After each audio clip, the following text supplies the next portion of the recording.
ॐ असतो मा सद्गमय तमसो मा ज्योतिर्गमय मृत्योर्मामृतं गमय। ॐ शान्ति शान्ति शान्तिः।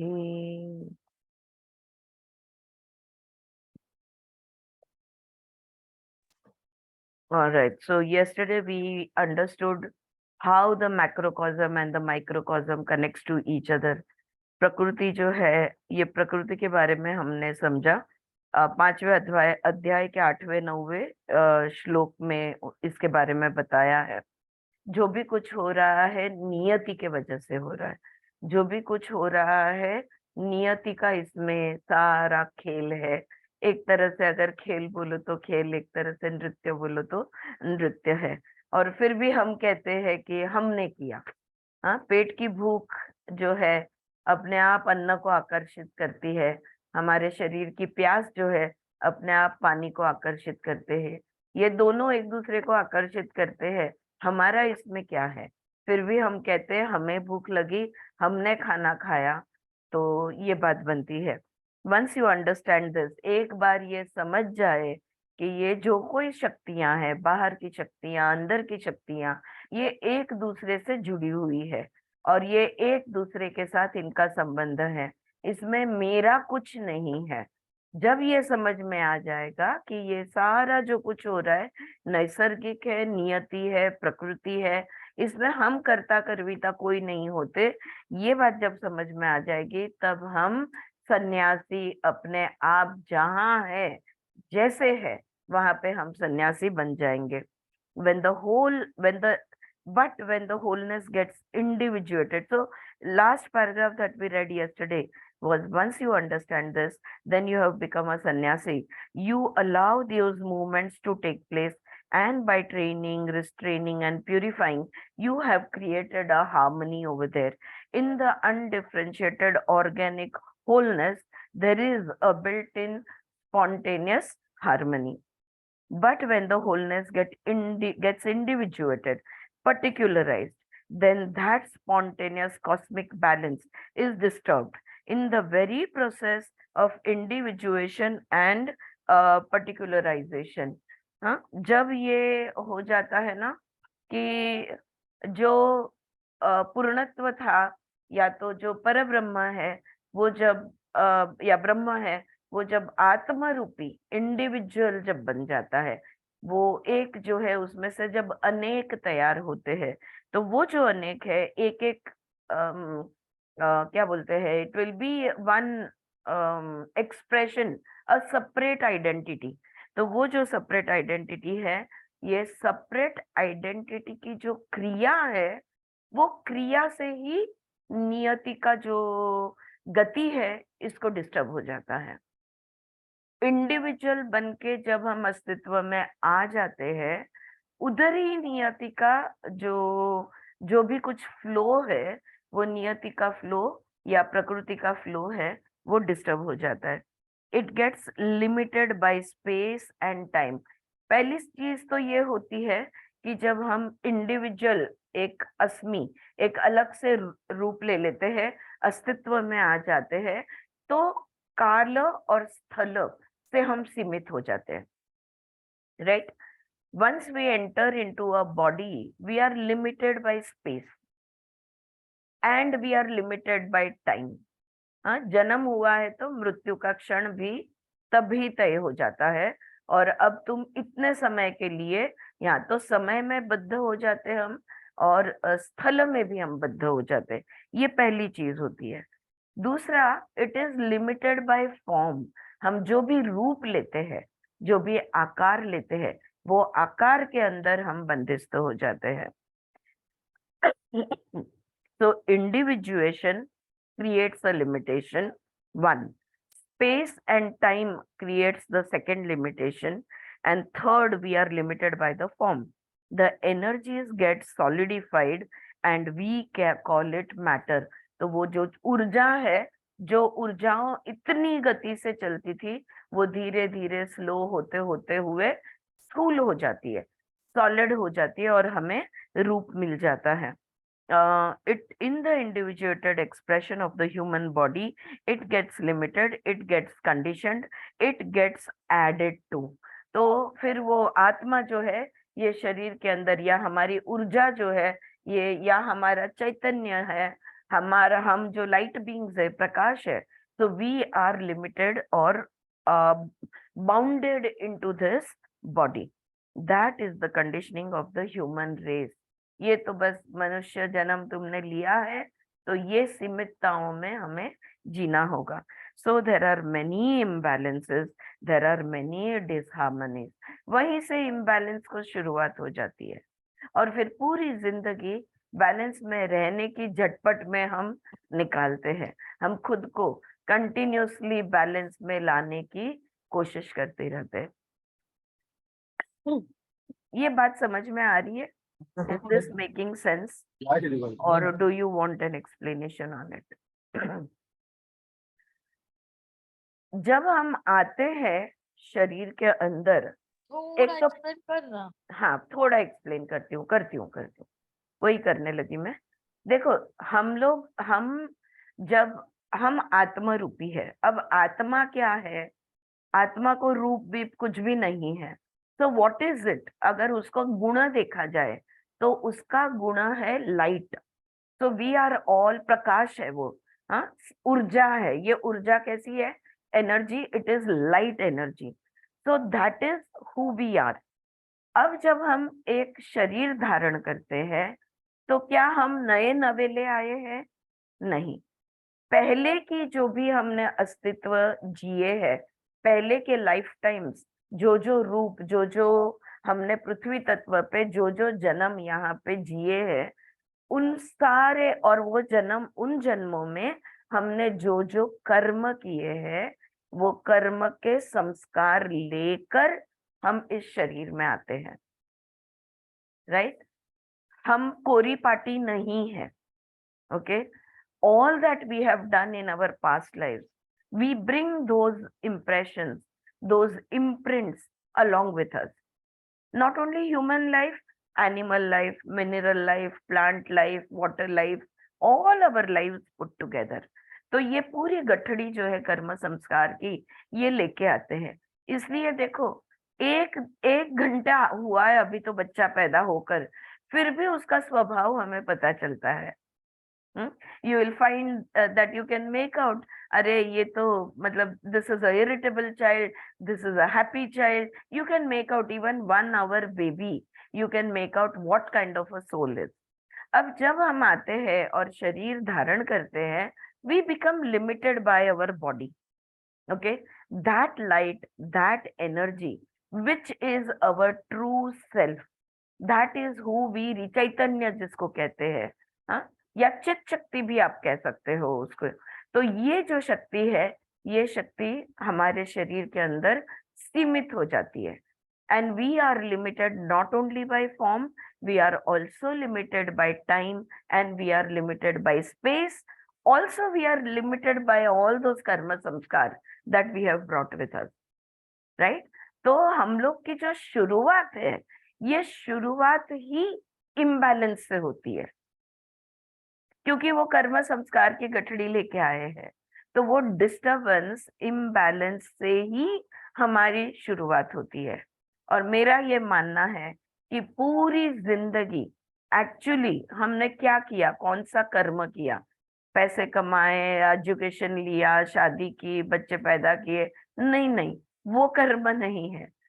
पूरी जिंदगी खुद को बैलेंस में रखने की जो कोशिश करते हैं, वो हमारा रियल कर्म है. हाँ, कभी कभी ट्रिगर्स आ जाते हैं, कभी कभी सिचुएशन ट्रिगर करती है, कभी कभी लोग ट्रिगर करते हैं और हम इम्बैलेंस में चले जाते हैं. फिर खुद को बैलेंस करने की कोशिश करते हैं. तो डुम्बारीचा खेळ असतो ना, वो डोरी पे चलने वाली लकड़ी लेके जो चलने वाली लड़की या लड़का होता है, हमारी जिंदगी, उसकी शुरुआत और अंत तक बस ये बैलेंसिंग एक्ट होता है, क्योंकि हम इम्बैलेंस और डिस्टरबेंस के साथ आते हैं. ये वो कह रही है. ये मनुष्य का, या जीवात्मा का कहूंगी मैं, तो सिर्फ मनुष्य क्यों, ये जीवात्मा का नसीब है या ये डेस्टिनी है। So there are many imbalances, there are many disharmonies, those have to be corrected. huh? The science of yoga helps you to correct the imbalances, to eliminate the impurities that have come about in the process of individuation, of particularization, a kind of isolation that has come about through the sense of separateness. पैदा होते ही मैं कहती हूँ मैं हूँ, ये मेरी माँ है, ये मेरे पिता है, ये मेरा भाई है, बहन है, मैं इन सब से अलग हूँ। तो जो हम पैदाइशी, हम माया में हैं। हम जो पैर रखते हैं, हम जो सांस पहली लेते हैं, यही माया में लेते हैं, यही गलत फहमी में लेते हैं, यही विपर्य विकल्प में हम जन्म लेते हैं, जहाँ पे हमको लगता है कि हम अलग और दूसरे अलग है। हम वो वननेस को भूल जाते हैं। अब अगर अष्टांग योग का अभ्यास किया जाए, यम नियम आसन प्राणायाम प्रत्याहार धारणा ध्यान समाधि, तो बहुत जल्दी करेक्शन स्टार्ट हो जाएगा। इसलिए I am very happy, last few years बच्चों को स्कूल में योगा कंपलसरी है। मतलब स्कूल क्या, बच्चा पैदा होते ही पेरेंट्स का अवेयरनेस बढ़ गया है। बच्चा पैदा होते ही उनको, मैं कहूंगी जितना जल्दी अपने बच्चों को, पोतों को, पोतियों को, जो भी है तुम्हारे संपर्क में आने वाले हर वो बच्चों को जितना जल्दी हम ये बातें सिखा सके, उतना जल्दी उनका करेक्शंस होगा, उतना ज्यादा उनका बैलेंसिंग एक्ट होगा। हम तो बहुत बार गिरे फिर उठे, फिर गिरे फिर उठे, उनका वो नहीं होगा, वो बहुत कम गिरेंगे। हाँ, तो उनको तकलीफ कम होगी, so they will be better. The identification with that exclusive individuated microscopic identity itself creates impurities. अब इम्बैलेंस की बात तो मैंने आपको समझा दी। इम्प्यूरिटी, अशुद्धि, मैं अलग हूं, ये विचार की पहली अशुद्धि हमारे अंदर आती है, हमारे अंदर क्रिएट होती है। मैं ये शरीर हूं, ये मेरी दूसरी अशुद्धि। हाँ, फिर मुझे 10 बार कहा जाता है, मेरा नामकरण होता है और मुझे कहा जाता है आरती आरती आरती, हजारों बार सब लोग मुझे बुलाते हैं। उसके बाद जैसे मैं बोलना सीखती हूँ, आपका नाम बताओ, आपका नाम बताओ, तो फिर से मैं कहती हूँ आरती। तो मेरा नाम यानी मैं हूँ, ये इम्प्यूरिटीज बढ़ती जाती है, ये अशुद्धियां हैं। मैं एक आत्मा हूँ, इस शरीर का नाम आरती है। मेरी आत्मा मेरा शरीर दो अलग चीजें हैं, ये ध्यान में ही नहीं आता। मैं चैतन्य हूँ, मैं सच्चित हूँ, मैं लाइट हूँ, मैं प्रकाश हूँ, मैं दैवी शक्ति हूँ, मैं शक्ति हूँ, मैं कॉन्शियसनेस हूँ, मैं सजगता हूँ।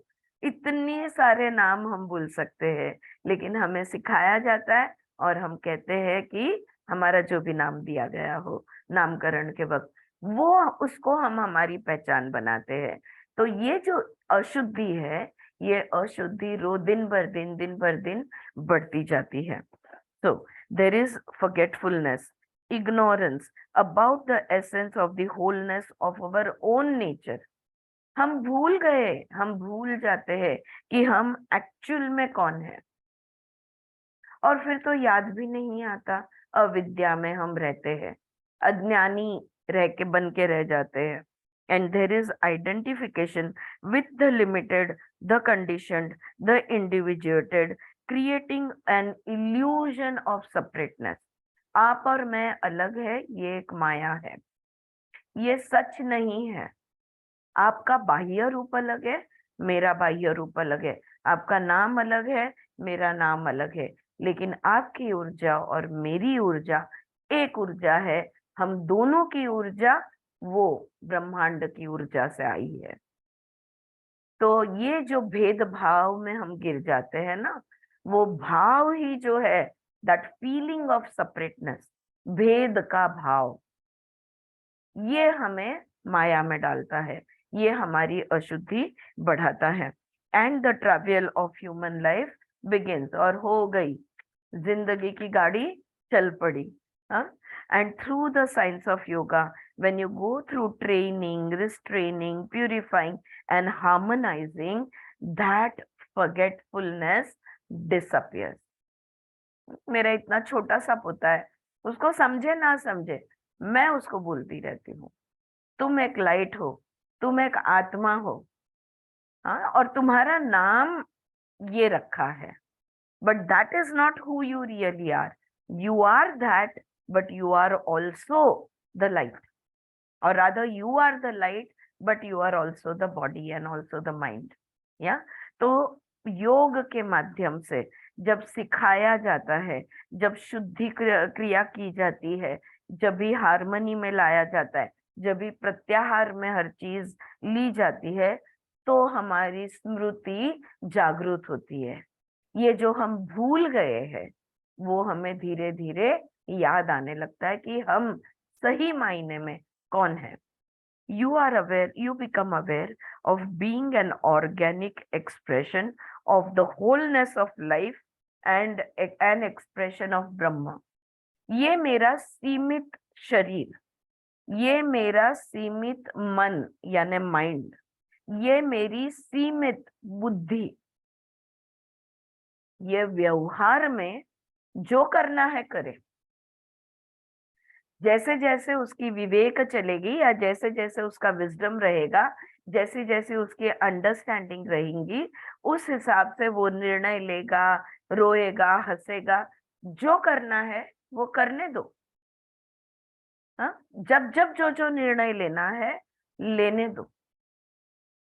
वो हंस खेल के पीछे, वो रोना धोने के पीछे हमेशा याद करती हूँ, मैं तो चैतन्य हूँ, उसका मैं रूप हूँ, उस ब्रह्म पर ब्रह्म का मैं रूप हूँ। मेरे माध्यम से वो ये सब कुछ कर रहा है। जो भी हो रहा है प्रकृति के हिसाब से हो रहा है। मैं शांत हो जाती हूँ, सुखी भी हो जाती हूँ, तृप्त भी हो जाती हूँ, क्योंकि मैं खुद को याद दिला देती हूँ कि मैं सही कौन हूँ। मैं तो सच्चित हूँ और मेरा स्वभाव आनंद है, इसलिए मैं सच्चिदानंद हूँ। ये जो बातें मैंने कही अभी, ये खुद को बार बार बार बार करनी चाहिए। जितने बार तुम्हारा नाम पुकारा गया हो, जितने बार तुम्हें याद दिलाया गया हो बचपन में तुम्हारा नाम क्या है, उतनी बार इस चीज को अब हमें याद करना है। I am that light, I happiness, joyfulness is my स्वभाव। कभी कभी मेरा स्वभाव हिल जाता है, कभी कभी किसी परिस्थिति, किसी व्यक्ति, वस्तु, विषय के वजह से कभी कभी ये मेरा जो आनंद का स्वभाव है ये हिल जाता है। बट कोई बात नहीं, वो तो क्षणिक है, वो तो कुछ समय के लिए है। पर परमानेंटली मैं कौन हूँ? परमानेंटली मैं लाइट हूँ, परमानेंटली मैं आत्मा हूँ, परमानेंटली मैं कॉन्शियसनेस हूँ, परमानेंटली मैं जॉयफुलनेस हूँ। ये हमने खुद को बार बार याद दिलाना है। तब जाके क्या होगा, इससे हमें अंदर से एक शांतता और तृप्तता, कामनेस एंड कंटेंटमेंट ये महसूस होगा। आई बात समझ में? Is this clear? However many problems you are going through, however much of pain you are in, physical or mental, emotional pain, keep reminding yourself that you are the expression of that cosmos, that you are light itself, that you are God itself, that you, joyfulness is your nature. Naturally, you are joyful. लेकिन वो कर्म संस्कार के वजह से तुम दुखी, चिड़चिड़े, क्रोधित या अलग अलग प्रकार की प्रकृतियां तुमने डेवलप कर दी। Alright. So you become aware of being an organic expression of the wholeness of life, an expression of Brahman. You become aware of your real nature, Atman, of reality. Though it is clothed in an individuated form, it is there. Sharir ek roop hai. Okay? The science of yoga teaches one to remain united through awareness. समाधि के अवस्था में रहना है, ये योग हमें सिखाता है। किस तरह से? सजगता लाके, अभ्यास से। Okay, through awareness. Remain united through harmonisation of the energies at one end in your body and the other end in the cosmos. Microcosm, macrocosm, ये दोनों के बीच का रिश्ता जो है, हमारा उस प्रभु के साथ जो रिश्ता है, ये हमने याद रखना है। Let us look at verse 10 again in depth. ये जो 10वां श्लोक है, इसको फिर से देखते हैं before we proceed to 11. 10वां श्लोक कहता है, planting the karma, the actions into ब्रह्मण। जो भी तुम करते हो, जो भी तुम्हारे कर्म है, ये कर्म सारे, इसके, ये सारे कर्म जो है ना, उस परब्रह्म परमात्मा में तुमने लगाने हैं, या उसके नाम पे तुमने करने हैं, या उसमें ये जो कर्म के बीज है, ये परब्रह्म परमात्मा में तुमने बोने हैं। You have to plant the seeds of all your karma in the cosmos. Okay, कौन से कर्म, हम कौन से कर्म करते हैं? सांस लेना भी कर्म है, सोचना भी कर्म है, महसूस करना भी कर्म है, और हाथों पैर सारे इंद्रियों का भी कर्म है, अंतर इंद्रियों का भी, बाह्य इंद्रियों का भी कर्म है। हम जो भी काम काज करते हैं, ये भी कर्म है। मेरी हर सांस उस परब्रह्म परमात्मा के साथ जुड़ी हुई है। मेरा हर क्रिया, मेरा हर कर्म उससे बंधा हुआ है।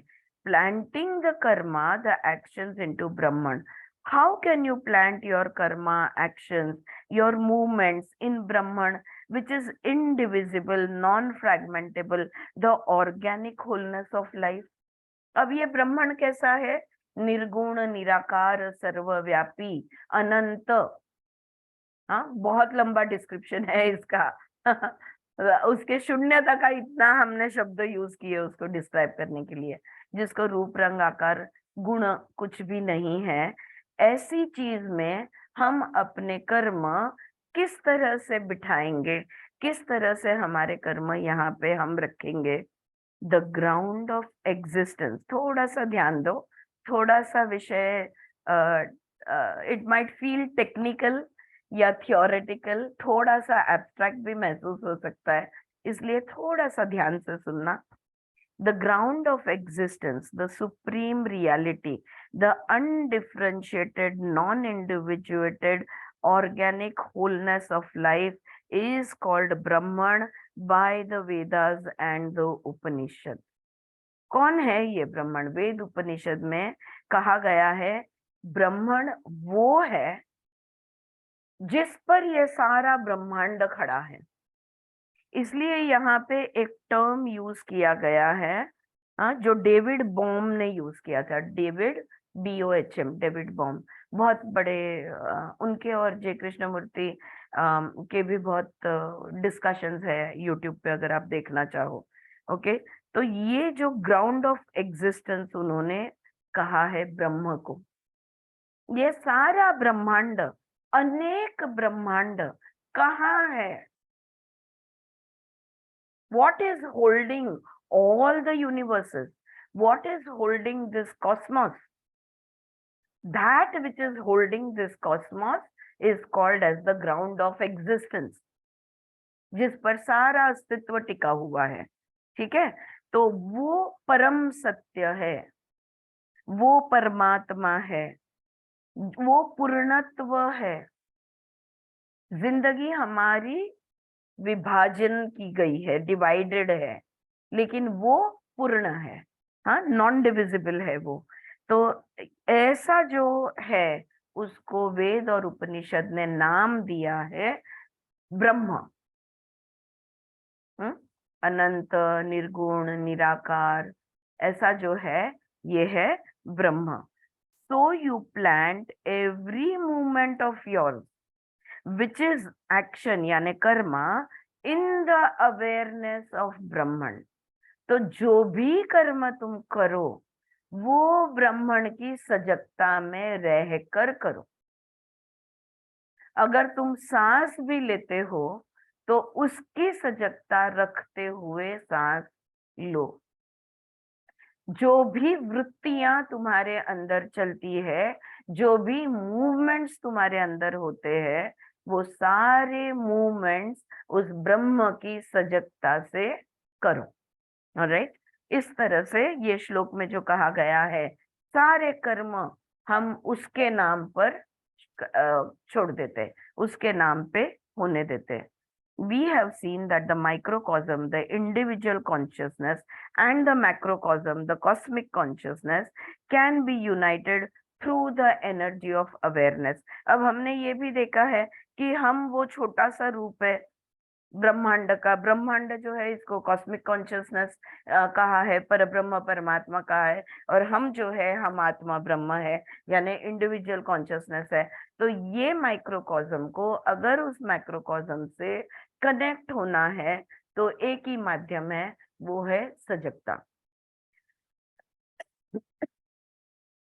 अगर हम सजगता उसकी रखेंगे तो हम हर वक्त उसके साथ जुड़े हुए रहेंगे। That is the whole theme of the science of yoga, to be united with the wholeness of life through the perception of it, understanding of it and awareness of it. उस परब्रह्म परमात्मा का एहसास हमने करना है, उस परब्रह्म परमात्मा को हमने समझना है, और फिर उसकी सजगता हमने लानी है। In every breath of yours, in every movement of yours, in every relationship of yours is the theme of science of yoga. तो ये जो समाधि, ये जो योग है, ये जो राजयोग है, ये जो समस्थिति है, ये स्थिति हमारी हर गति में हमने टिकानी है। चाहे वो हमारी सांस हो, चाहे वो हमारी विचार हो, चाहे वो हमारा कर कुछ क्रिया हो, चाहे वो हमारी भावनाएं हो, और चाहे हमारे संबंध हो। हर संबंध में परब्रह्म परमात्मा का अस्तित्व की सजगता हमने रखनी है। Is that clear? Just hold on to the awareness of that universal consciousness, of that cosmic consciousness in every moment of your life, in every moment that happens inside you and outside you. All right. So that is planting of your karmas, all your action in the awareness of the ultimate reality. And what was the content of that awareness? हाँ, हमको जब लगता है कि हाँ हाँ चलो समझ गए, हाँ सजगता रखनी है, हाँ ब्रह्मांड के साथ जुड़ना है, सजगता के साथ जुड़ना है, उतना समझ गए तो और हमको लगता है हाँ समझ गए। हाँ, अभी उतने में विमला जी एक ऐसा सवाल डालती है कि लगता है अच्छा अभी खत्म नहीं हुई कहानी। Right, so now she is asking, वो जो सजगता है, जो हम सजगता रखने वाले हैं, what is the content of that awareness? ये सजगता किस चीज से बनी हुई है?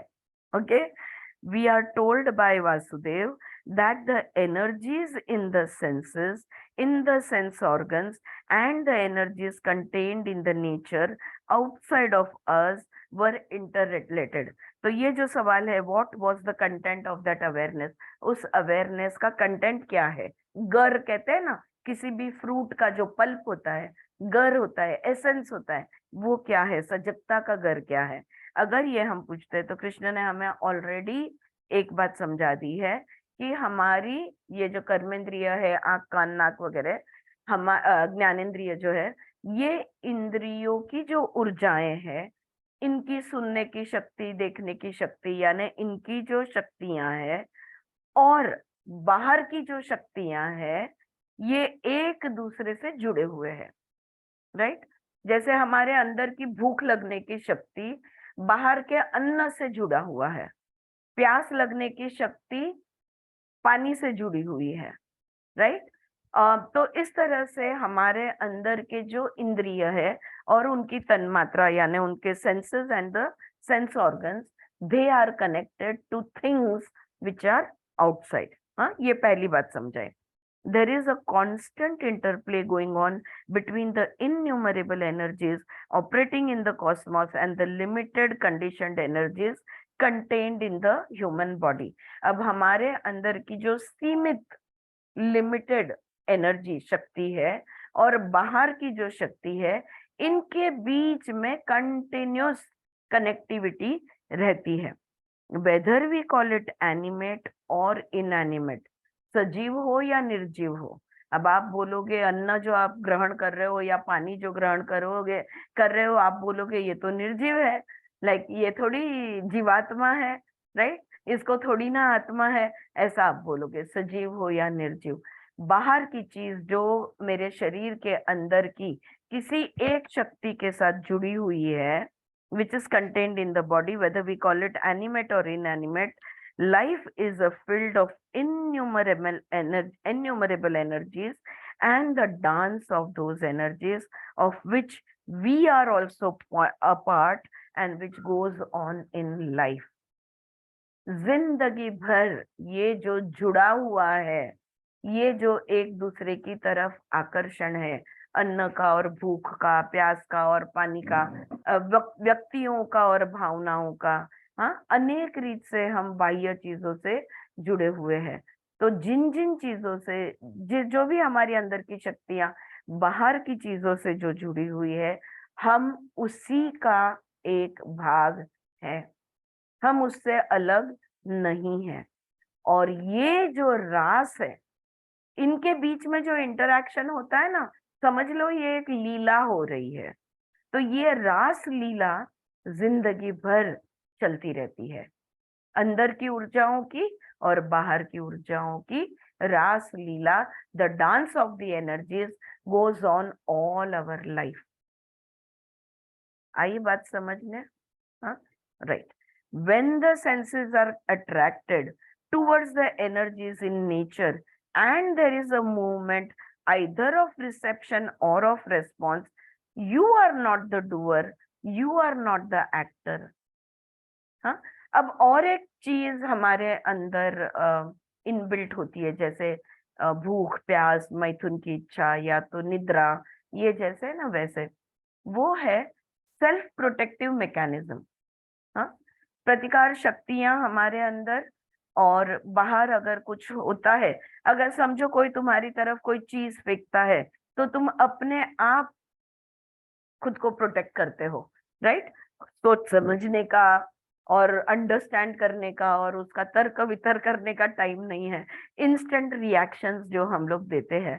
तो चाहे वो एक्शन हो या रिएक्शन हो, हाँ, या तो किसी भी चीज को हम ग्रहण करते, अगर समझो मैं अभी तुम्हारे साथ तुम्हारे सामने देख के बात कर रही हूँ, मेरे लेफ्ट में और राइट में अचानक से अगर कोई मूवमेंट हो जाए, तो मैं ऑटोमेटिक उसके तरफ देखूंगी। तो वो मूवमेंट और मेरी आंखों का संबंध है। अगर कोई शैडो भी हो जाए या किसी लाइट भी रिफ्लेक्ट हो जाए, तो तुरंत ऑटोमेटिकली मैं उसके तरफ। अब मेरी आंखों का और उस मूवमेंट का नाता है, इसमें मैं कौन हूं, मैंने क्या किया, ये ऑटोमेटिकली हुआ है, तो मैं कर्ता कर्विता नहीं हूं। अगर देख आवाज कोई सुनाई दी, तुरंत हमारे कान खड़े हो जाते। हाँ, और अगर ममता का जोक याद किया जाए, तो बाजू वाले घर में अगर झगड़ा हो रहा है तो हम और कान लगा के सुनते हैं क्या बातें हो रही है, right. We so we so it is an interaction between that noise and your ears। तुम क्या कर रहे हो, who are you and what are you doing? Nothing, nobody and nothing। हमने क्या किया, हम कर्ता कर्विता नहीं है। बात ये है, you are not the doer, the actor. It is the nature of life that the interaction goes on. तो ये प्राकृतिक रीत से होता है, ऑटोमेटिक प्रकृति से होता है। You are the field in which the interplay goes on. तो तुम कौन हो? बस ये तुम इस शरीर के अंदर जो तुम हो, उसके वो एक दृष्टा है या वो एक देखने वाला है। ये इंटरप्ले चलता रहेगा, in which the interaction happens, occurs. ये बात हमारे समझ में आ गई। हाँ, बाहर की चीज अंदर की चीज जुड़ी हुई है। अब यहाँ से आगे, let us proceed from that point. You plant your movements, your relationship, your actions in the awareness of that organic wholeness. तो ये जो भी क्रियाएं हो रही है, जो भी क्रियाएं और प्रतिक्रियाएं, ओके, रेस्पॉन्सेस एंड रिसेप्शन, ये दोनों क्रिया प्रतिक्रिया और जो भी ग्रहण करना जो है, जो भी ग्रहण किया जाता है, जो भी प्रतिक्रिया दी जाती है, इसकी सजगता हम ब्रह्मांड में अगर रखते हैं, okay, you plant your movements, your relationship, your actions in the awareness of that organic wholeness. You plant it in the Brahman, means in the reality of the existing union between you and the ultimate, you and the divine. You have not to be united through the effort of will. तो ये जो भी क्रियाएं मैंने अभी describe की, इसमें क्या मेरी मनोशक्ति, मेरी इच्छा शक्ति, इसका कोई सहभाग है? नहीं, ये ऑटोमेटिक ये दो चीजों के बीच में हो रहा है। So when your sorry, you have not to be united through the effort of will or through the effort of body, but you have to be aware of the interrelationship, the organic relationship with reality. So when your karmas, your actions are rooted in that awareness, they are planted in the soil of that awareness. वो जो मुद्दा है ना कि ब्रह्म, ब्रह्म में हमारी सारी गतियों को हमने रखना है। ना हम करता, हरि ही करता, या प्रभु की इच्छा हम कहते हैं ना बहुत बार, उसकी इच्छा जो होना है हो। तो जब हम स्वीकार करते, कुछ बुरा होता है, कुछ अच्छा होता है, और हम जब उसका स्वीकार करते हैं, ये तो उसकी दया है, ये तो उसकी इच्छा है, यानी परब्रह्म परमात्मा पे हम सारी गतियों को उनमें स्थित करते हैं। One more requirement is mention, तो ये हमने करना है, to plant your actions without attachment. अब प्रभु की इच्छा, परब्रह्म की इच्छा, मेरी हर गतिविधियां मैं उसकी सजगता को रखते हुए करूंगी। Everything, all the movements within me will be in awareness of that Brahman. लेकिन कंडीशंस अप्लाई खत्म नहीं हुए, और एक कंडीशन यहाँ पे है, और वो है without attachment.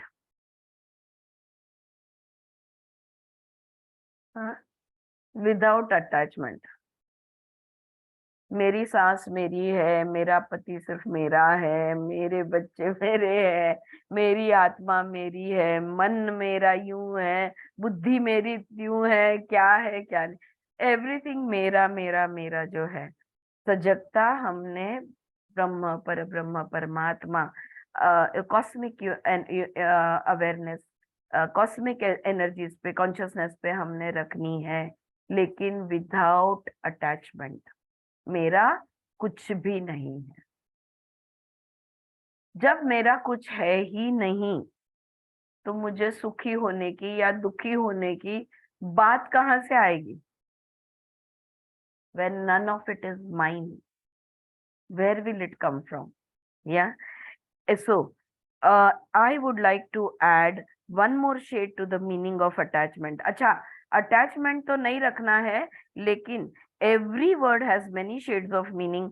For me, the word attachment means, यानी मोह, यानी attachment या राग, अगर हम योगिक भाषा में बोलेंगे, इस शब्द को समझ लो, वो बोल रही है psychological involvement in what you are doing, इसको कहते हैं अटैचमेंट। यहाँ पे एक उन्होंने और अपनी तरफ से एक डेफिनेशन दिया है। जो भी हम करते हैं उसमें अपना मानसिक गुंतवणूक म्हणतो ना आपण, मानसिक इन्वॉल्वमेंट अगर हमने रखी है तो वो अटैचमेंट होगा ही होगा। और अटैचमेंट में रह के ब्रह्म में कुछ भी नहीं रखना है। मैं मेरी सांसों को ब्रह्म में स्थित कर रही हूं। मैं हर सांस मेरी ब्रह्म की सजगता में ले रही हूं। ये मैं और मेरी कहां से आई? ममता ने लंबी सांस ली, थक गई। दिमाग का भूगा हो गया। एक तो you have to place your awareness and you have to do it without attachment. That means without psychological involvement. This is what she is saying over here. Consciousness of what you are doing is one thing, but psychological involvement means to be related to the feeling that I am doing it. मैं कर रही हूं, ये तो बोलना ही नहीं है, लेकिन ये दिमाग में आना भी नहीं चाहिए। यस सुचित्रा। सायकोलॉजिकल इन्व्हॉल्वमेंट आली म्हणजे थॉट वेव्ह चालू झाल्या ना, थॉट सुरू झाले हा पण असं म्हणता येईल आपलं. हा बरोबर आहे तुझं म्हणणं, पण थॉट सुरू झाले आणि मी करते ह्याची जाणीव, मी करते हे शब्द तर नाहीच, विचार तर नाहीच, पण भावना पण नसली पाहिजे. म्हणून त्याला सायकोलॉजिकल म्हणतात. हा, माझ्या हातून घडलं, माझ्या माध्यमातून किती चांगली गोष्ट झाली, सात्विक अहंकार. स्वतःच्याच लक्षात आलं नाही पाहिजे की आपण किती इगोलेस आहोत. म्हणजे आपली अवस्थाच अशी झाली पाहिजे, स्टेट ऑफ बीइंग ज्याला म्हणतो. खुद के ही ध्यान में नहीं आ रहा है कि खुद कितने सन्यासी बन गए हैं. बट हम लोग उल्टा करते, मोस्ट ऑफ द टाइम हम साइकोलॉजिकल इन्वॉल्वमेंट को ही कॉन्शियसनेस समझते. बराबर. मैं सजगता में हूं, ये मैं जब तक है ना तभी तक हम अटैचमेंट में है. सजगता में है, चलो ना होने से उतना तो अच्छा है. एटलीस्ट मैं सजग हूँ, वो तो विचार है, राइट. कुछ नहीं होने से तो बेहतर है, लेकिन धीरे धीरे हमने खुद को ही उसके हवाले कर देना होगा.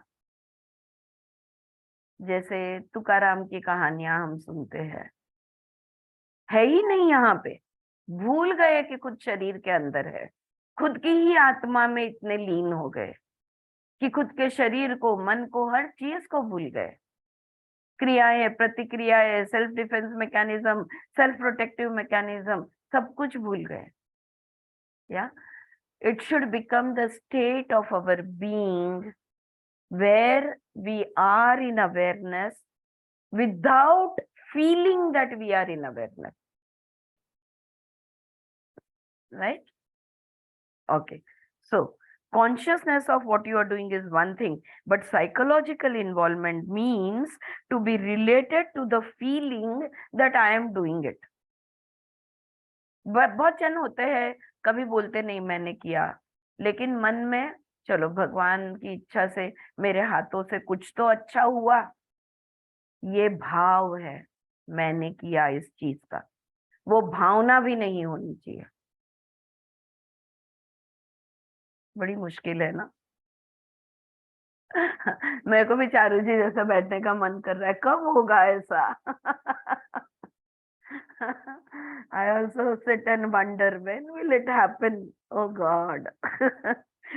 Right? I get excited if that which is to be done is something that pleases me, or there is reluctance in me if that which is to be done is not to my liking. देखो हमारे साथ क्या होता है, अगर हमारा पसंदीदा कुछ हो रहा है तो हम तुरंत खुश होने लगते हैं, और हमारी नापसंद का कुछ हो रहा है तो तुरंत हमें क्लेश होने लगता है. ठीक है.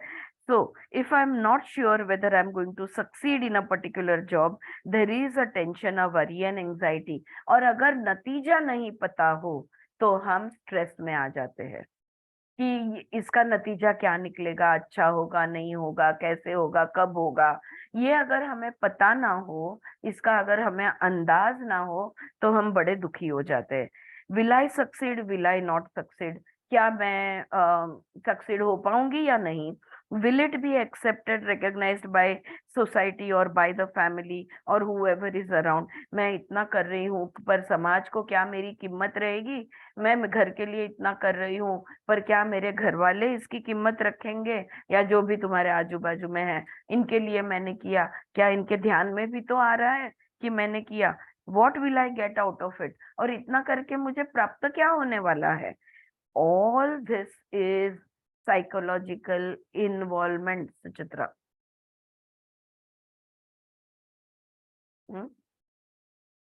ये जो सारे विचार है, ये सारे साइकोलॉजिकल इन्वॉल्वमेंट है।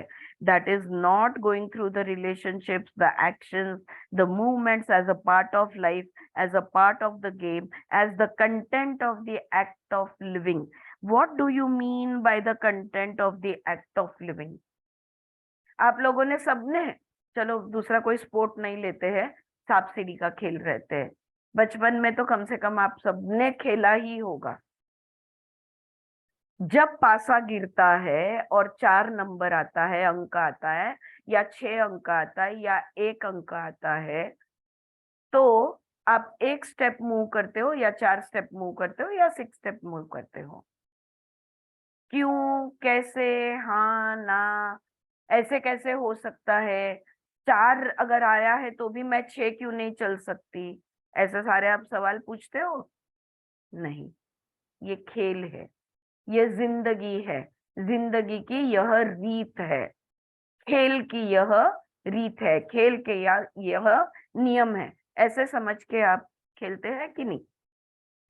फिर आप सुखी और दुखी कब होते हो? सांप सीढ़ी के खेल में जब सांप निगल जाता है तो हम दुखी होते हैं, जब सीढ़ी मिल जाती है तब हम सुखी होते हैं।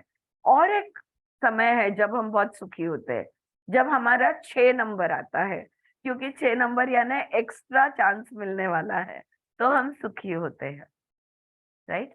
तो नतीजे से सुख दुख होता है। ये जिंदगी है, यह जिंदगी का खेल है। अगर नतीजे पे नजर रखोगे तो सुखी या दुखी होते ही रहोगे। क्लियर? हाँ, यहाँ पे जो वो बात कर रही है, so life, it is a part of the life. और अगर तुम सोचोगे ये जिंदगी का खेल है, हाँ, कभी ऐसे चलता है, कभी वैसे चलता है, कभी ऐसा होता है, वैसा भी होता है, रात भी होती है, दिन भी होता है, ऊपर भी उठते हैं, नीचे भी गिरते हैं, ये जिंदगी का एक खेल है और जिंदगी हमें बस जीना है। अगर ये एटीट्यूड आप लेते हो तो आपका सुख दुख कम होगा या ज्यादा? कम होगा ना? हाँ, क्योंकि जैसी जिंदगी है वैसा उसका तुम स्वीकार करते हो। After all, life is for living and the content of life is your act. जिंदगी जीने के लिए है और जीना यानी कर्म करना। जिंदगी का कोई और अंतिम ध्येय, हायर पर्पस इन लाइफ कुछ भी नहीं है। अच्छी तरह खेलो, ईमानदारी से खेलो, और सुख दुख से ज्यादा नाचो मत। यही जिंदगी है। You bring the quality of your consciousness. अगर तुम स्थिर हो तो 6 गिरेगा तो ज्यादा कूदोगे नहीं, अगर सीढ़ी मिल गई तो ज्यादा नाचोगे नहीं और जल्दी जल्दी चढ़ने नहीं लगोगे, अगर सांप निगल गया तो ज्यादा दुखी भी नहीं होंगे। कैसे रहोगे? स्थिर रहोगे। कौन रहा है स्थिर? तुम्हारा चित्त। तो दिस इज योर चित्त भूमि। तो जैसी तुम्हारी चित्त भूमि तुम बनाओगे, वैसी जिंदगी तुम्हारी बनेगी। बाहर की तकलीफें कम हो ना हो, कम ज्यादा होती रहे या कॉन्स्टेंटली जिंदगी एक स्ट्रगल बन के रह जाए। कुछ कल ही मैं किसी से बात कर रही थी और इतने प्रॉब्लम्स, हस्बैंड के प्रॉब्लम्स, जॉब का प्रॉब्लम्स, खुद के हेल्थ प्रॉब्लम्स, बच्चों के प्रॉब्लम्स, बच्चों का शेड्यूल संभालने के, रिलेटिव्स के problems, life is so difficult. 24/7 life is difficult. और जैसे जैसे वो एक एक प्रॉब्लम बताती थी तो मैं उसको सॉल्यूशन कुछ तो भी बोलने की तो अभी कोशिश कर रही हूँ, तो वो कहती है नहीं नहीं, ये नहीं होगा। जब बाहर की सारी चीजों को उसने नकार दिया, मेरी जिंदगी ऐसी है और जिंदगी भर ऐसी ही रहेगी, ये जब फाइनल उसने बोल दिया, तो मैंने उसको पूछा एक ही सवाल, बाहर से तुम कोई बदलाव नहीं ला सकने वाली हो, तो क्या तुम नहीं चाहोगे कि तुम अंदर से शांत हो जाओ, अंदर से स्थिर हो जाओ? बिकॉज उसने शुरुआत ही वो की कि ये सब चीजों की मुझे कितनी तकलीफ होती है, तो क्या तुम नहीं चाहोगी कि तुम्हें तकलीफ ना हो? जिंदगी जितनी मुश्किल चाहे होने दो, लाइफ एक चैलेंज बन के रह जाने दो, क्या तुम नहीं चाहोगी कि तुम अंदर से तकलीफ ना हो, अंदर से तुम्हारी अवस्था ऐसी बन जाए कि सारे चैलेंजेस चलते रहे पर तुम्हें कोई तकलीफ ना हो? तो उसने मेरे को बोल दिया ऐसा थोड़ी ना होता है। तो मैंने बोला अच्छा, जिस दिन तुम्हें ऐसा लगे कि ऐसा अगर होता है तो कितना अच्छा रहेगा, जिस दिन ऐसा लगे तो मुझे आप एक मैसेज डाल देना या मुझे फोन कर देना, फिर मैं राह दिखाऊंगी, फिर मैं बताऊंगी कि बाहर कुरुक्षेत्र युद्ध सब कुछ हो रहा है, लेकिन अंदर से तुम कृष्ण कैसे बन सकते हो। सही कहा ना? हाँ, life is a challenge. Yes Suchitra. बाहर कितना भी कुरुक्षेत्र पे युद्ध चल रहा हो, अंदर भगवत गीता चलनी चाहिए। अंदर भगवत गीता चलनी चाहिए। सही, बिल्कुल सही, wonderful. So that is life is for living. तो जिंदगी का कोई अल्टीमेट पर्पस नहीं, मैंने ह्यूमन जन्म लिया है। बहुत स्पिरिचुअल वर्कशॉप्स में तो बहुत लोग आते हैं, उनका एक ही सवाल, what is the purpose of my life? Hello, living is the purpose of your life, there is no other purpose. How well you are living will define everything. Content of your life is your actions. और किस तरह से जी रहे हो, ये तुम्हारे कर्म से, तुम्हारी क्रियाओं से, तुम्हारा जीवन कैसे जी रहे हो ये तय होगा। सांस कैसे ले रहे हो, विचार कौन से सोच रहे हो, भावनाएं कौन से महसूस कर रहे हो, कितनी क्रिया प्रतिक्रिया का खेल कर रहे हो, इन सारी बातों से तुम्हारी जिंदगी तुमने कैसी जी ये तय होगा। Okay, you bring the quality of consciousness, the quality of movement at the sensory level, the quality of action sorry into your movement। तो कैसी होनी चाहिए हमारी चित्त भूमि? स्थिर, शांत। हमारे चित्त को ही स्थिर और शांत बना दे, जो होना है होने दो बाहर, हम अंदर से स्थिर और शांत। Right, first there is the psychological involvement. तो क्या होता है, कभी भी कोई चीज होती है ना, सबसे पहले तो हम मानसिक बंधन में आ जाते हैं। यानी क्या होता है, हम उत्साहित हो जाते हैं, हाँ, एक्साइटमेंट, या तो हम डिप्रेस में चले जाते हैं, या तो वरी, या तो एंजाइटी, या तो इम्पेशंस, या तो हरी, ये सारी भावनाओं का खेल शुरू हो जाता है। ये पहली चीज होती है। All these are indications of psychological involvement. अगर तुम्हें ऐसा कुछ भी महसूस हो रहा है प्लस में या माइनस में, तो समझ लो तुम मानसिक तरह से जुड़ गए हो।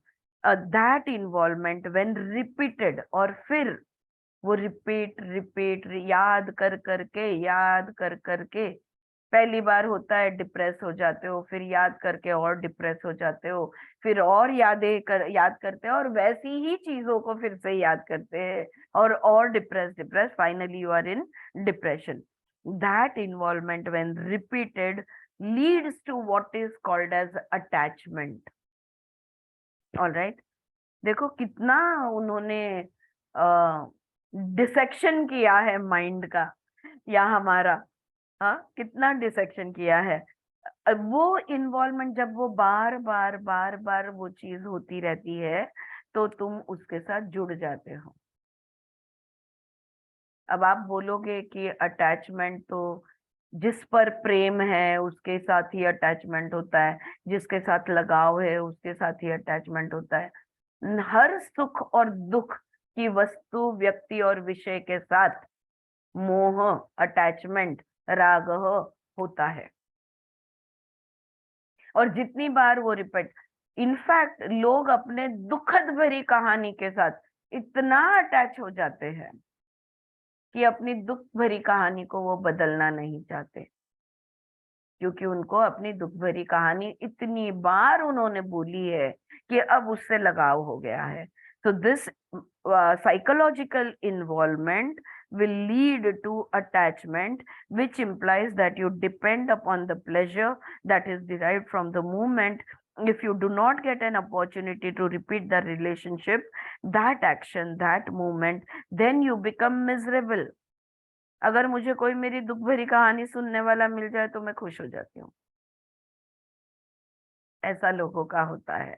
और अगर कोई ना मिले, अगर कोई नहीं, समझ लो पूरी दुनिया में कोई नहीं जानता कि मेरे दुख कितने हैं, कैसा महसूस होगा? बहुत बुरा लगेगा।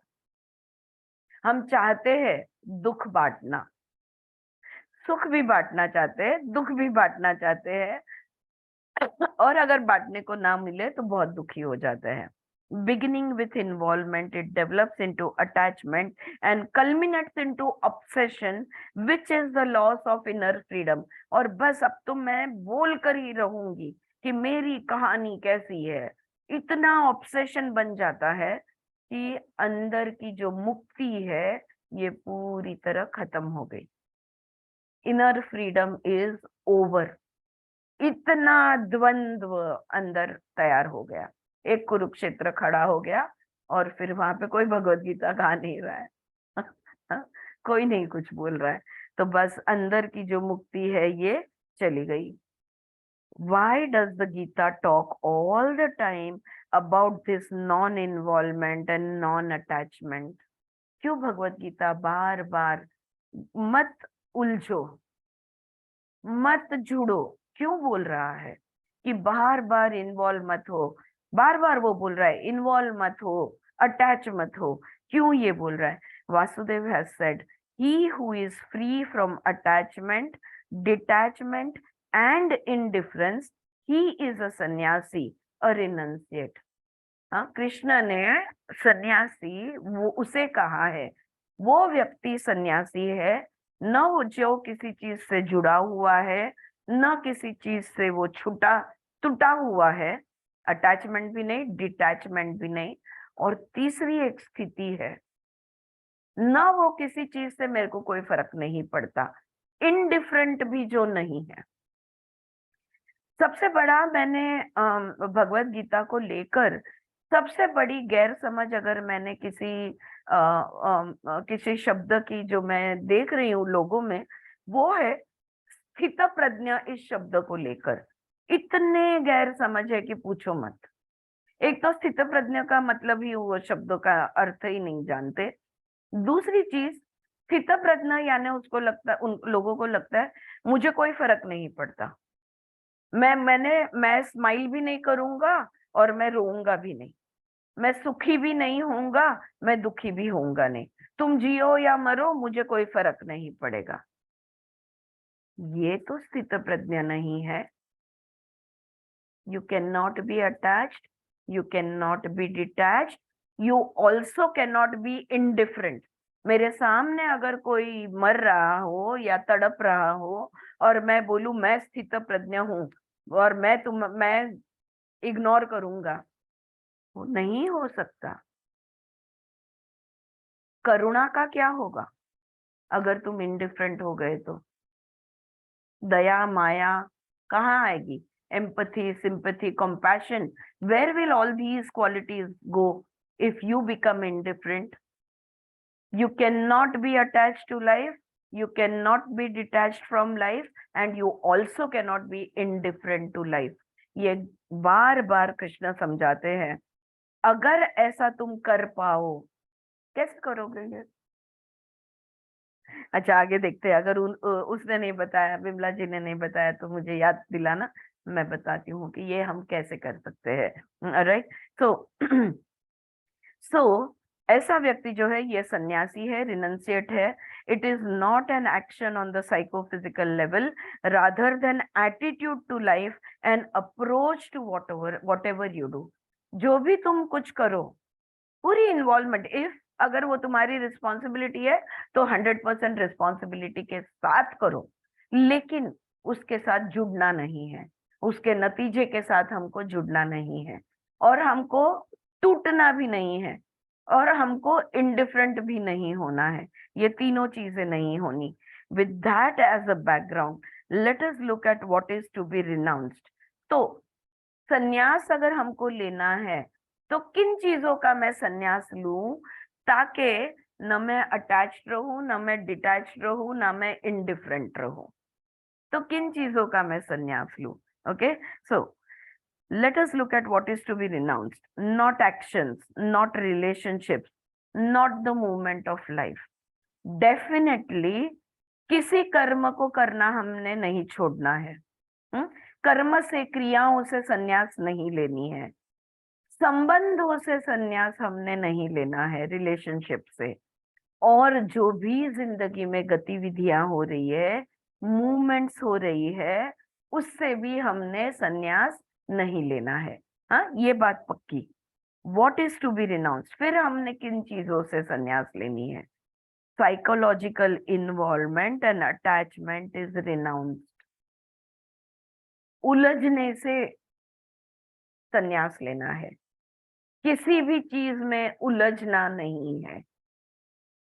Psychological involvement. दूसरा, मोह, राग, अटैचमेंट, इससे हमने संन्यास लेना है.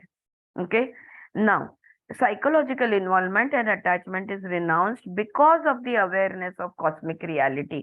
और ये कैसे होगा?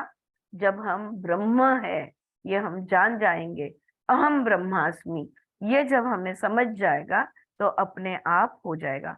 What happens to that individual? और जिसको अहम ब्रह्मास्मि समझ गया है और जो मोह माया से मुक्त हो गया है, वो, उसका क्या होगा? वो व्यक्ति के साथ आगे क्या होगा? His consciousness is not tainted or populated by sin और पाप. ऐसा व्यक्ति पाप मुक्त हो जाएगा.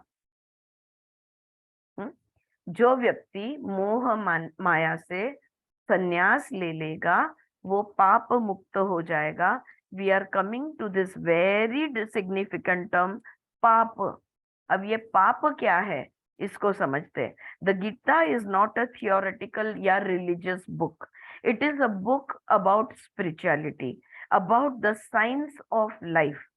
Spirituality and religion are to be distinguished and discriminated from one another. Okay, ये कोई धार्मिक किताब नहीं है भगवत गीता. धर्म के बारे में है, जिंदगी के बारे में है, इंसान का धर्म के बारे में है, कोई हिंदू मुस्लिम धर्म के बारे में नहीं है. The Vedic meaning or the Upanishadic meaning may be quite different from the meaning that is given or conferred on the words of religious book. अगर आप कोई भी धर्म की किताब ले लो, उसको पाप लगा, उसने पुण्य कमाया, ये सब हम जो पढ़ते हैं ना, वो जिस अर्थ से हम कहते हैं, जिस मीनिंग से हम वहां पे इन शब्दों का यूज करते हैं, और वेद उपनिषद में जो पाप का मतलब समझाया गया है, इसमें बहुत फर्क है. फॉर एग्जाम्पल, पाप, the word sin, when it is used in religious text, has a moral undertone और overtone. हाँ, अगर हमारी धार्मिक किताबें देखी जाए तो उसमें पाप जब शब्द आता है तो वो तुमने गलती की इसलिए तुमसे पाप हो गया, यानी या तो गलतियां हैं, कुछ तो भी प्लस या माइनस में बात करते हैं. मोरालिटी, इमोरालिटी, स्पिरिचुअलिटी, लेकिन आध्यात्मिकता में नैतिक और अनैतिकता नहीं आती। Spirituality does not talk about your morality और इमोरालिटी। नैतिकता अनैतिकता जिंदगी की, ये तो समाज के नियम है। सर ढकना चाहिए, समाज के नियम है। आधे अधूरे कपड़े पहनने चाहिए, समाज के नियम है। इसमें मॉरल इमोरल कहाँ से आएगा? हाँ, ये समाज के हिसाब से मॉरल इमोरल हो सकता है। अगर हम यहाँ पे आधे अधूरे कपड़े पहन के घूमेंगे तो हमारा समाज हमें अनैतिक कहेगा। और अगर हम उन देशों में जाके जहाँ पे ऐसे ही लोग रहते हैं तो वहां पे तो वो नैतिक, वहां पे जो वहां पे नैतिक है वो यहाँ पे अनैतिक है, जो यहाँ पे नैतिक है वो वहां पे अनैतिक है। It deals with the ultimate, the supreme reality, the perception of it, the understanding of it, being aware of it, and living at the sensory, physical, and psychological level in that awareness. सजगता अगर तुमने छोड़ी तो शायद पाप होगा। हाँ? आध्यात्मिक पाप का अर्थ बहुत अलग होता है। Here the word, यहाँ पे आध्यात्मिकता में पाप means that consciousness is not tainted, polluted by sin. हमारी चित्त भूमि अगर अशुद्ध हो गई, हमारी चित्त भूमि अगर बिगड़ गई, हमारा स्टेट ऑफ कॉन्शियसनेस अगर फ्लक्चुएट हो गया, अगर उसकी स्थिरता खराब हो गई तो पाप हो सकता है। Okay, what is the sin? कौन सा वाला पाप है? Sin according to Vedas and Upanishads is, अब देखो वेद उपनिषद के हिसाब से किन चीजों को आप पाप कहोगे? I hope everyone is with me, right? हम लोग और एक स्टेप आगे जा रहे हैं। वेद उपनिषद के हिसाब से किन चीजों को आप पाप कहोगे? appropriating to the ego what really belongs to the divine. जो आत्मा का है, जो आत्मा कर रहा है, जो आत्मिक हो रहा है, उसको ये कहना कि मैं कर रही हूं, अहंकार, अस्मि भाव, उसमें अस्मि भाव को लाना, ये होगा पाप। जब भूख मेरे शरीर के अंदर की जो ऊर्जा है और बाहर की अन्न जो है, इनका संबंध है, इसमें मुझे भूख लगी कहना ये पाप होगा। ठीक है?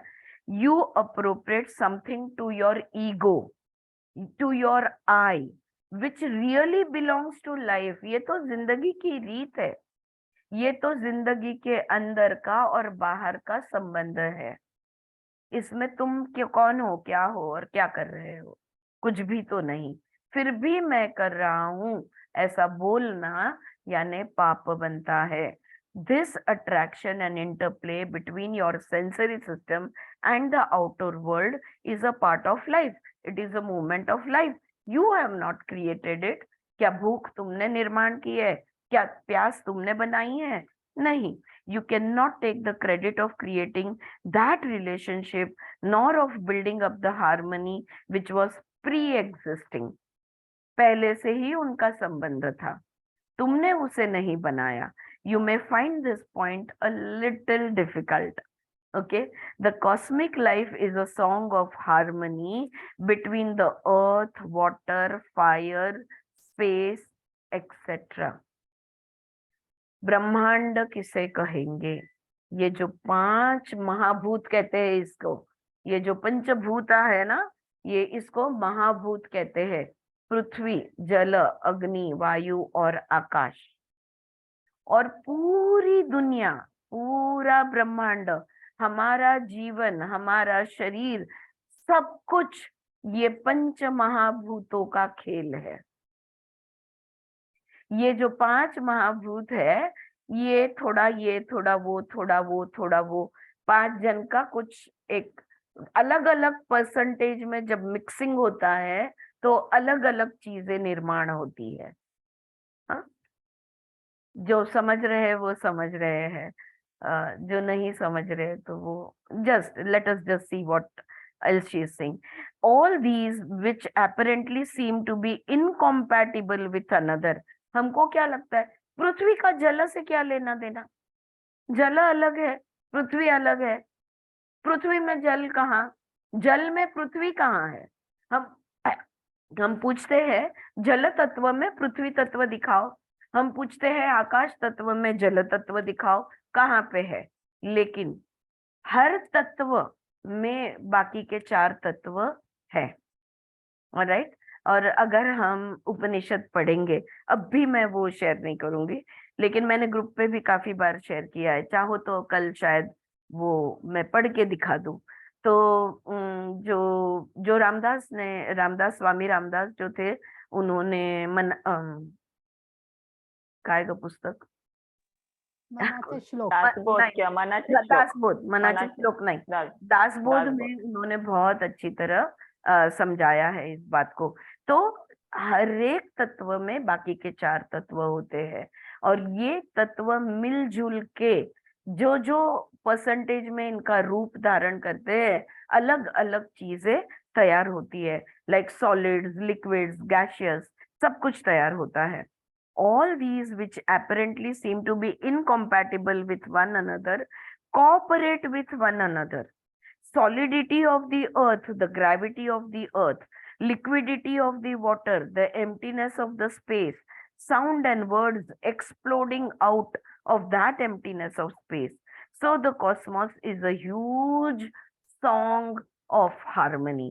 ये पूरा ब्रह्मांड है ना, ये बहुत ही सुंदर लयबद्ध गीत है, बिल्कुल लयबद्ध गीत है, जहाँ पे नाद है, जहाँ पे गुरुत्वाकर्षण है, जहाँ पे गिलापन है पानी का, ये सारी चीजें जो है harmony. So the cosmos is a huge song of harmony. Harmony is the nature of life. और जिंदगी कभी भी इम्बैलेंस में हो नहीं सकती, और हम में से एक जन भी यह नहीं बोल सकेगा कि कंप्लीट बैलेंस है। हमें ऑल द टाइम इम्बैलेंस महसूस होता है। देखो कितना विरोधी हमारी मन की बात, हमारा जो समझना है, हमारा जो महसूस करना है, और जो परम सत्य है, जो सत्य है, इसमें कितना फर्क है, आप ही देख लो। कौन अग्री करेगा कि 100% life is always in balance? इतना अभ्यास करने के बाद भी हम में से एक जन भी नहीं बोल पाएगा कि life is always in perfect balance. लेकिन परम सत्य यही है कि ये जो 5 एलिमेंट्स है, तत्व है, ये हमेशा परफेक्ट बैलेंस में ही होते हैं। So life is in perfect balance all the time. Everything that is happening is perfect. Everything that is happening is right. तुम लोग सब लोग को ना बहुत शांति से मेरी बातें सुनने की आदत हो गई है। अगर शांत, हाँ बोल। आरती, अगं म्हणजे मला असं वाटतं की तू आता जे म्हणालीस त्याला पुढचं हे, आता जसं म्हटलं आपण ब्रह्मांडाचं 5 तत्वाचं पर्सेंटेज ते परफेक्ट आहे, पण आपलं व्हेरिएशन, त्या व्हेरिएशन मध्ये म्हणजे प्रत्येक इंडिव्हिज्युअल मध्ये ते परफेक्ट नाहीये का? कारण संपूर्ण विश्वाचं जर बघायला गेलं इन टोटॅलिटी ते परफेक्ट आहे, पण आपण इंडिव्हिज्युअल परफेक्ट नाही, म्हणून ते परफेक्ट नाही। तसं होईल का? नाही होणार Swati.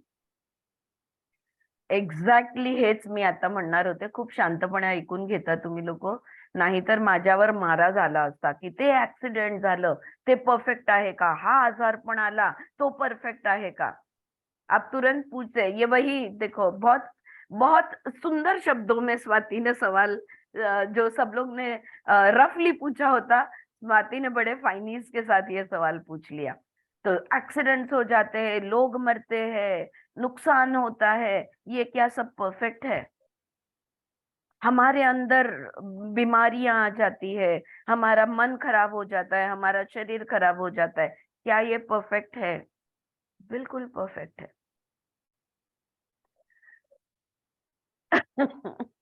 Very difficult to digest. You will be able to digest it only and only if you believe that life is perfect, and life, Swati, includes us. I am perfect the way I am.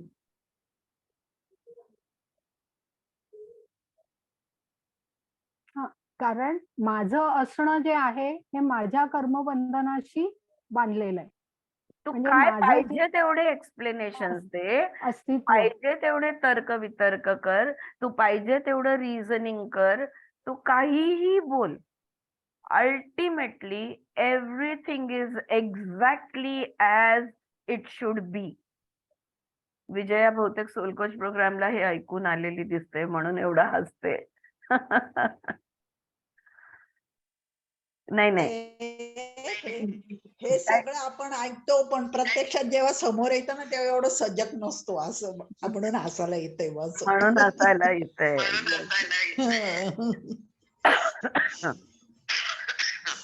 Right. So this is the thing, that life is perfect. ये तुम्हारा दृष्टिकोण है, अगर हमारा दृष्टिकोण है, अगर हमें इम्परफेक्शन दिखता है तो ये हमारी नजर की गलती है या नजरिए की गलती है. This you can say it is a distorted vision which makes us think that life is something is imbalanced. Nothing is ever in imbalance. I know Swati, तुझं म्हणणं असं होतं की आपल्या कर्मसंस्काराप्रमाणे जे आहे ते सही आहे, जे आहे ते बरोबर आहे, असं तुझं अल्टिमेट कन्क्लुजन तू म्हणजे सांगत होती. आता या वेळेला ते टाइम आणि स्पेस आलं मध्ये लक्षात. ते परफेक्ट आहे. येस, पण in in this totality moment, बघितलं in this time and space. But there is आत्ताचा जो क्षण आहे ना, तोच क्षण तर आहे फक्त. There is time is an illusion. There is no time and space. Ultimately, whatever is right now, that is the only reality.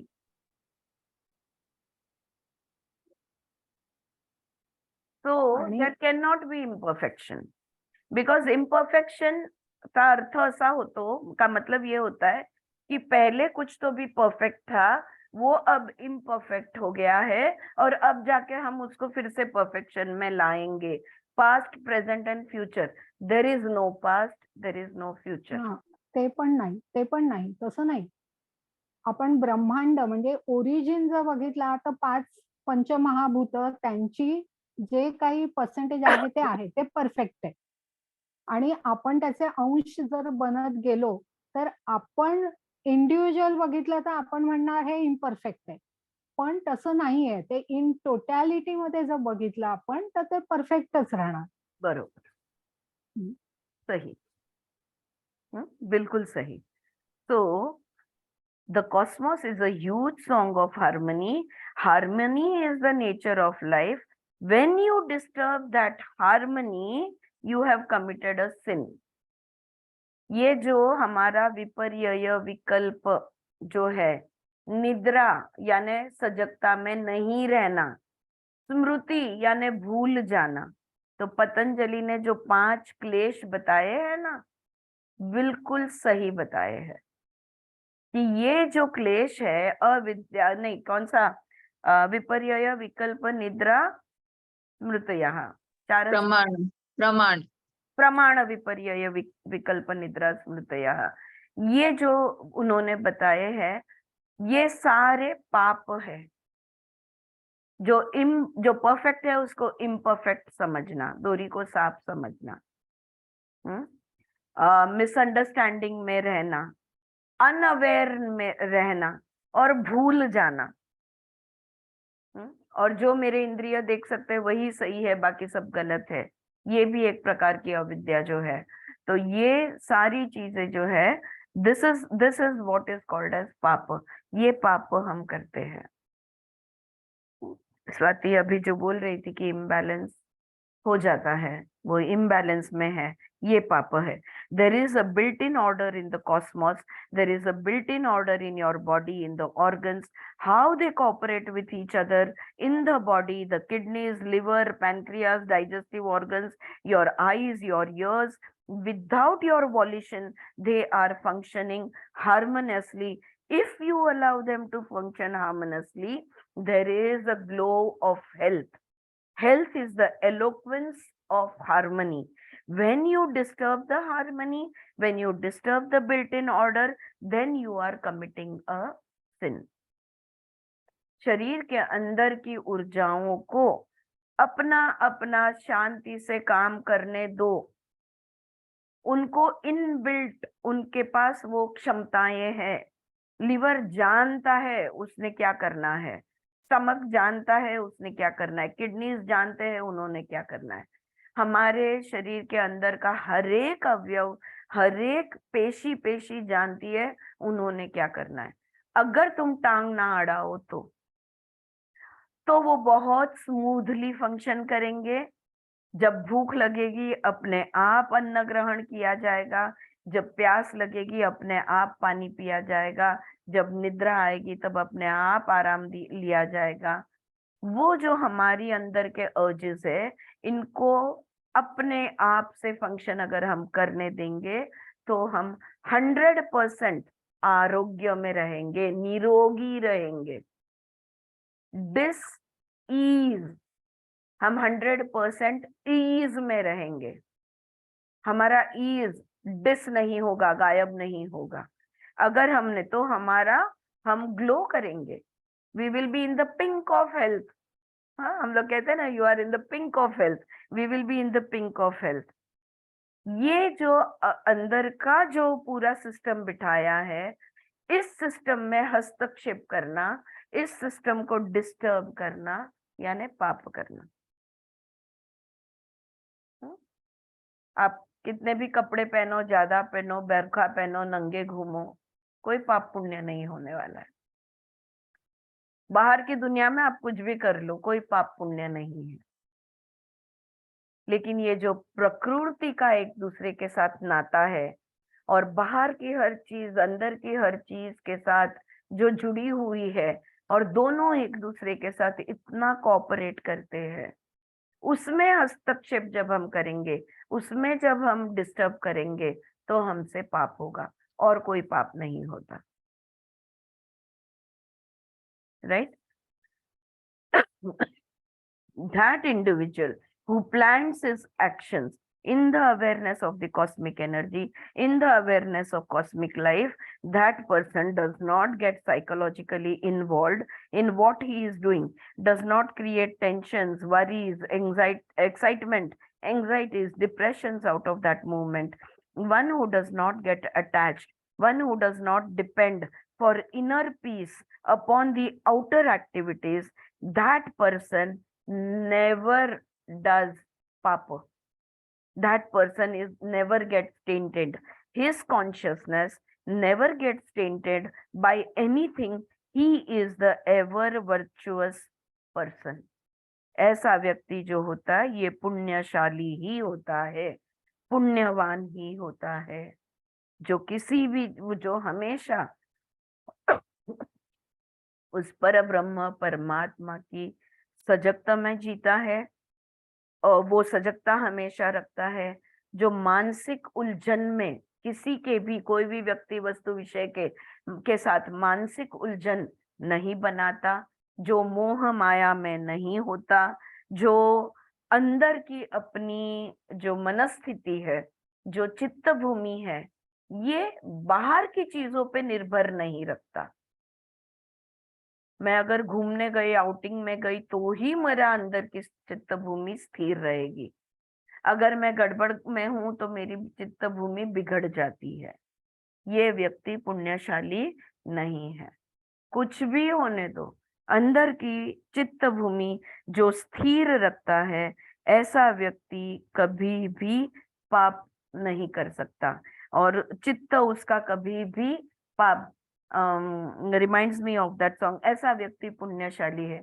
लागा चुनरी में दाग, फिर से एक बार वो गाना सुनो from this point of view. Okay, हमारे चित्त पे एक भी दाग नहीं लगना चाहिए, और चित्त पे अगर दाग लग गया तो लागा चुनरी में दाग, मुंह दिखाऊं कैसे, घर जाऊं कैसे, क्या मैं उसको मुंह दिखाऊंगा, वो ब्रह्मांड को मैं क्या फेस करूंगा, right? So listen to that song from this perspective and you will get a very clear idea about how the cosmos works. है ना ममता? So I think we will stop over here because अगर पाप पुण्य की बात हो रही है तो यहाँ यहीं पे बात नहीं रुकेगी और थोड़ा डिटेलिंग इसका आएगा which we will read tomorrow. बात आ रही है ध्यान में, समझ में? All right. कठीण जात आहे खूप कठीण जात आहे. खूप मोठं वर्क करावं लागणार आहे रोजच्या रोज वर्किंग मध्ये ना जान्हवी स्टेप्स लिहून काढायचे. आज मी तेच केलं. आज आठवणीने पेन पेन्सिल घेऊन बसली थ्रूआउट द भगवद गीता ना, he is giving a step. रोज की लाइफ में बहुत डिफिकल्ट है आजकल। क्या बोल रही है बेला? रेगुलर लाइफ में ये बहुत डिफिकल्ट नहीं है। अगर देखो रे, वही मैं कह रही हूँ, लाइफ इजी है, लाइफ जैसी है वैसी परफेक्ट है। अगर ये मैं बोल दूं तो डिफिकल्टी को जगह कहाँ है बेला? नहीं, फिर हम तो करेंगे पर अपने साथ लोग जोड़े हुए हैं वो, लेकिन हमको उनसे कुछ करना ही नहीं है। बाहर की दुनिया चलने दो। तुम ट्रेन में बैठ गए हो, ब्रह्मांड की गाड़ी में तुम खड़े हो, ओके, फुल स्पीड से ट्रेन घूम रही है, लोगों को लग रहा है तुम कितने फास्ट जा रहे हो। तुमको लगता है क्या तुम फास्ट जा रहे हो? तुमको लग रहा है मैं तो हिल ही नहीं रहा हूं, तुम तो अचल हो। You are in the train is moving, you are not moving. Let life move as it wants to move. Whatever needs to happen, let it happen. You stay in that samadhi, samasthiti. अंदर से you stay शांत and स्थिर. चित्त वृत्ति निरोध योग. You stay. You remain steady. तुम दोनों पैर को डटा दो और खड़े रहो। सुख दुख दर्द जो भी होना है, प्रॉब्लम्स चैलेंजेस, आना जाना, कोई आया कोई गया, लिटरली या मेटाफोरिकली, जिया या मरा, मतलब you stay with yourself, you stay in the awareness that you are an expression of that cosmic consciousness. भगवान का तुम रूप हो। अगर मैं भगवान का रूप हूं तो भगवान के गुण मेरे अंदर है या नहीं है? तो वो गुणों के साथ मैंने जिंदगी जीनी है। मैं क्यों इंसान बन के जीऊं? अगर मैं भगवान का रूप हूं तो मैं भगवान बन के जीऊंगी। देखा है भगवान को तुमने यू नो डूइंग दिस और दैट, ऐसा वैसा कुछ भी? आप शिव को देख लो, कैपिटल जी गॉड के बारे में मैं बात कर रही हूँ। अपने छोटे छोटे जो गॉड्स है ना, इनके यहाँ तो जेलसी बहुत है इसलिए, और इनसिक्योरिटी बहुत है, इनका सब अप्स एंड डाउन चलता रहता है। But look at Shiva which is the principle. Shiva represents the cosmos. If you look at him, what are his needs? हम दुखी है क्योंकि हमारे नीड्स बहुत ज्यादा है। हमारे नीड्स काफी नहीं है, हमको वांट्स बहुत ज्यादा है। अगर क्या लगता है शिव जी को? कच्चा दूध, उबला हुआ भी नहीं लगता है। विष्णु जैसे उसको खीर भी नहीं चाहिए। He is happy with the kachcha doodh. He is happy with one bel paan. He doesn't even want a form. Just एक सिंबॉलिक पिंड हो गया उनका काम। वो भी हमको जरूरत है इसलिए हमने पिंड बनाया है, वरना क्या है, शून्य है। मेरा एक क्लाइंट है जिसका एक ट्रांस सेशन मुझे याद है, इतना फैंटास्टिक ट्रांस सेशन, मतलब अभी भी मेरे बॉडी पे I get goose bumps. So he experienced himself first. पहले उन्होंने देखा कि ट्रेमेंडस एक पिलर है और ट्रेमेंडस स्पीड से वो पिलर ऑफ एनर्जी, कोई रूप नहीं है, एक एनर्जी है जो ट्रेमेंडस स्पीड से घूम रही है। So it became like that, and he visualized himself as some tremendous गतिशील एक पिलर है, एक खंबा है sort of. And then he saw, and that speed kept building up, and suddenly he became steady inside it. It was one of the best transitions that I've been through, because this is life. Tremendous speed and you completely steady in it. His subconscious gave him a message as how he should be. सब कुछ गतिशील है, बाहर देखो, हर एक चीज, कोई भी एनर्जी तुम्हें रुकी हुई दिखती है क्या? कोई एनर्जी रुकी नहीं सकती, सब कुछ गतिशील है। तुम्हारे शरीर के अंदर सब कुछ गतिशील है, एवरीथिंग। लेकिन तुम स्थिर रह सकते हो, क्यों? क्योंकि वो तुम निर्गुण, निराकार, अनंत, वो जो है उसका तुम रूप हो। इसलिए पूरे गतिशील दुनिया में, गतिशील शरीर में, इतनी ट्रेमेंडस स्पीड के बीच में तुम स्थिर रह सकते हो, because you are the prototype of that zero, शून्य जिसको हम कहते हैं। उस शून्य का हम एक्सप्रेशन है, रूप है। You get it? हम ये करेंगे, लेकिन दूसरे क्या कर रहे हैं? दूसरों से हमको लेना देना ही नहीं है,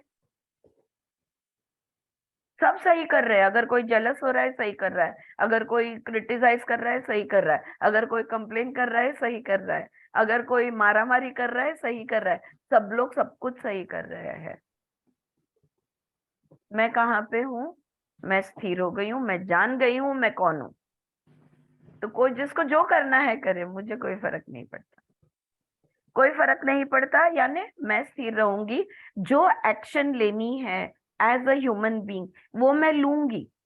जो भी मुझे करना, अगर मुझे 2 बातें बोलनी है मैं बोलूंगी, अगर मुझे झगड़ा रुकाना है मैं रुकाऊंगी। जो भी मैं from a place of compassion and love, whatever I can do, I will do.